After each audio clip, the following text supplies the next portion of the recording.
नमस्कार दोस्तों। सबसे पहले सभी टिप्रासा लोगों को बहुत बहुत शुभकामनाएँ। इसमें सबसे ज़्यादा योगदान दिया वो है महाराज जी ने। वो अपनी लोगों के लिए, अपनी कम्युनिटी के लिए सब कुछ देने के लिए तैयार है, मरने के लिए भी तैयार है। तो एक्चुअली मैं जब भी महाराज की वीडियो देखता हूँ, मैं खुद इमोशनल हो जाता हूँ। जो सब कुछ छोड़ करके अपनी कम्युनिटी के लिए मरने के लिए भी तैयार है।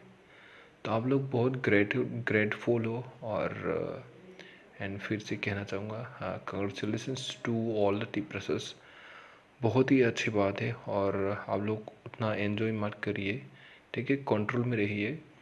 और आगे बहुत काम बाकी है। और आप सब लोग आ, करके दिखाइए, इम्प्रूव करके दिखाइए, डेवलप करके दिखाइए। एंड महाराज तो आप लोगों के साथ है।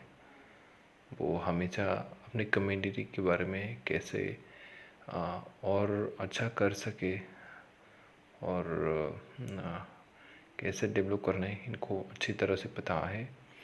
और बहुत बहुत शुभकामनाएं। और आप लोग क्या सोचते हैं फ्यूचर में कैसा होगा, आप लोग कमेंट करके बताइए। Thank you.